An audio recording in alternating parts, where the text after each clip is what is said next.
কোন কোন জিনিসগুলো থেকে বুঝবেন যে শনিদেব আপনাদের উপরে প্রসন্ন না? হঠাৎ পেটের সমস্যা, অফিসে বা ব্যবসায় মতবিরোধ, শরীর খারাপ, খুব বেশি অলস লাগা, হঠাৎ খরচা বেড়ে যাওয়া, বড় বড় অনেক ক্ষতি হওয়া। এগুলো যদি আপনার জীবনে এখন নিত্যদিনের ব্যাপার হয়ে ওঠে, তাহলে এমনটা নয় তো যে শনিদেব আপনাদের উপর রুষ্ট হয়েছে। ভিডিওটি শুরু করার আগে অ্যাস্ট্রো সংগ্রাম চ্যানেলে আপনাদের সবাইকে স্বাগত জানাই। আজকের এই ভিডিওটি সেই সব মানুষদের জন্য যারা মনে করেন হঠাৎ করে আপনাদের জীবনে কিছু খারাপ পরিবর্তন হয়েই চলেছে, তার জন্যই আপনার মানসিক এবং শারীরিকভাবে ভেঙে পড়ছেন। এই ভিডিওতে প্রথমে আজকে সমস্যাগুলি নিয়ে আলোচনা করব, তারপর কি করলে সেই সমস্যা থেকে বেরিয়ে আসবেন সেই ব্যাপারগুলো নিয়েও আলোচনা করব। হিন্দু ধর্ম অনুযায়ী শনিদেবকে কর্মফলদাতা বলা হয়, অর্থাৎ আপনার কর্মের উপর নির্ভর করেই শনিদেব সব ধরনের ফল দেন।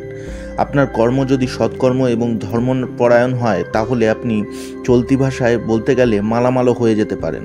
আর যদি ধর্মপরায়ণ না হয়, তাহলে মাটির সাথে মিশিয়ে দিতেও শনিদেবের সময় লাগে না। মনে রাখবেন, শনিদেবী এমন একজন দেবতা যিনি আপনাকে সাফল্যের চূড়ান্ত সীমায় পৌঁছে দিতে পারে।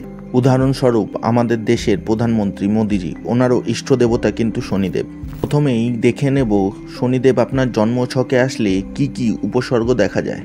হঠাৎ করেই অনেক বড় ধরনের ক্ষয়ক্ষতি হয়ে যাওয়া, যা ইনকাম করছেন তার থেকে অনেক বেশি খরচা হওয়া, পেটের প্রচণ্ড রকমের সমস্যা, হাত পা ব্যথা করা, ঠিক সময়ে ঘুম না ভাঙা, প্রচণ্ড অলস লাগা, কেউ আপনার সাথে ভালো কথা বললেও তার কথা খারাপ লাগা, চাকরিতে সহকর্মীদের সাথে ঘন ঘন মতবিরোধ হওয়া, পদোন্নতি আটকে যাওয়া, বাড়িতে ঢুকলেই মনে হবে যে বাড়ির আবহাওয়া চেঞ্জ হয়ে গেছে, পরিবারের মানুষদের আপনাকে সহ্য না হওয়া, এমনকি ছোটবেলার বন্ধুদেরও আপনার থেকে মুখ ফিরিয়ে নেওয়া।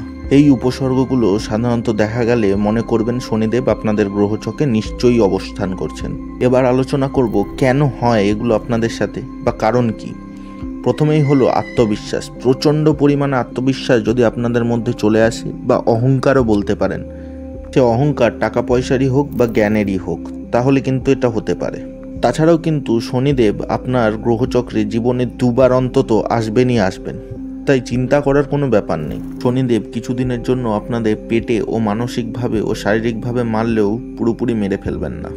আর মনে রাখতে হবে, শনিদেব যদি আপনার জন্মছকে না প্রবেশ করেন, আপনি আপনার জীবনের চূড়ান্ত সফলতায় পৌঁছাতেও পারবেন না।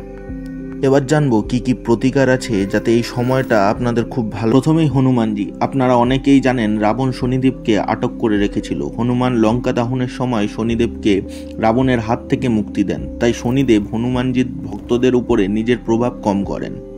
এবং মা দক্ষিণাকালী, আপনারা এই দুজনের পায়ে পড়ে থাকুন এবং সবসময় শনিদেবের কাছে ক্ষমা প্রার্থনা করুন। লাল সলতে দিয়ে ঘিয়ের প্রদীপ জ্বালাবেন দুপুরবেলা এবং সন্ধেবেলা হনুমানজির আরতি করবেন, কমে যাবে। তাছাড়াও শনিদেবের পূজা করবেন। শনিদেবের পূজা বাড়িতে বসে করবেন না, যে কোনো শনি মন্দিরে সন্ধ্যেবেলা যাবেন। শনিদেবকে লোহার জিনিসপত্র দান করতে পারেন। তাছাড়া আপনি যদি মালিক হয়ে থাকেন, অর্থাৎ আপনার নিচে যদি কর্মচারী থাকে, তাহলে তাদের সাথে সুব্যবহার বজায় রাখবেন। বাড়ির হেল্পিং হ্যান্ড বা কাজের লোকেদের খুশি রাখবেন। অসহায় মানুষদের পাশে দাঁড়াবেন। মন্দিরে জলের কল দান করতে পারেন। অসহায় বাচ্চাদের বইপত্র দান করতে পারেন। পুজো আচ্ছার থেকে এইগুলো আপনাদের জন্য বেশি ফলদায়ী হবে। আর যদি সামর্থ্য না থাকে, তাহলেও কোনো চিন্তা নেই, শুধুমাত্র রাম নাম এবং হনুমানজির নাম মন থেকে জপ করবেন। তাছাড়া মঙ্গল এবং শনিবার হনুমানজি ও মা দক্ষিণাকালীর মুখটুকু অন্তত দর্শন করবেন। মনে রাখবেন, শুধু আমি বলছি বলে যদি এইগুলো করেন, কোনো কাজই দেবে না মন থেকে ভক্তি না আসলে। এইটুকু কাজ ভক্তি ভরে যদি আপনারা করতে পারেন, আপনাদের খারাপ সময় আস্তে আস্তে কেটে যাবে। মনে রাখবেন, শনিদেব যাওয়ার সময় কিন্তু আপনাদের দুহাত ভরে দিয়ে যাবে, কিন্তু আপনারা সেটা কিভাবে সামলাবেন সেটা কিন্তু আপনাদের উপরেই নির্ভর করে।